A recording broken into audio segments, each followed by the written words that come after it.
Quand elle serrait, ah là là, tu étais debout, tu avais l'impression que tu ne respires pas. Donc elle se rassurait qu'elle serre jusqu'à ce que tu n'arrives, tu ne peux pas lever les mains. Mais il ne faut pas penser que les mamans sont si cruelles quand elles le font. En général, elles le font parce qu'elles pensent vraiment aider leur fille à éviter une grossesse précoce. Alors l'idée c'est pas de choquer, mais quand même je voulais créer un impact et je voulais vraiment qu'on puisse avoir un impact sur cette poitrine qui est l'objet, on va dire, convoité. Alors moi je lui dis, mais quand je le fais, je sais que l'Afrique il y a aussi des belles choses, mais moi je me sens plus utile si je parlais d'une cause qui touchait, qui remettait en cause la vie de beaucoup de femmes. Vraiment désolée pour mon ignorance, mais il y a quelque chose qui m'échappe en sachant comment les hommes ne peuvent pas savoir. Mais derrière, c'est on va te violer. Si tu laisses tes seins comme ça, on va te violer.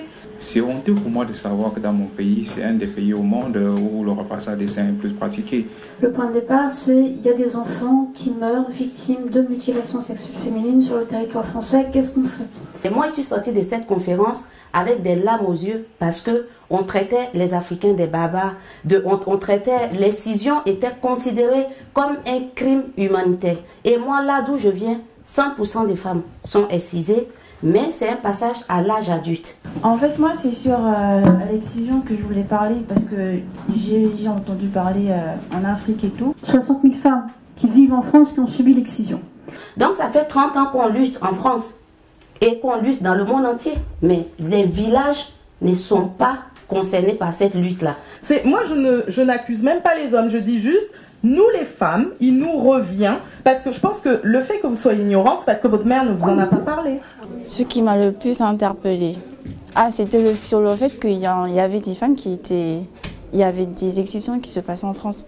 Ça, je ne savais pas, je pensais que c'était un problème d'Africains. Ce qui m'a beaucoup plu, c'est la présence d'hommes et qui ont pris la parole, qui ont osé prendre la parole, même si effectivement ils ont dit qu'ils n'étaient pas souvent sensibilisés à ces pratiques-là.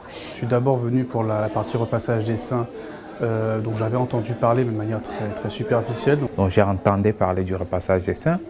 En fait, je pensais même me faire repasser, si je veux être honnête avec vous. J'ai trouvé les interventions très pertinentes, le fait qu'il y ait un anthropologue, le fait qu'il y ait de véritables personnes qui ont été victimes justement de ces oppressions-là.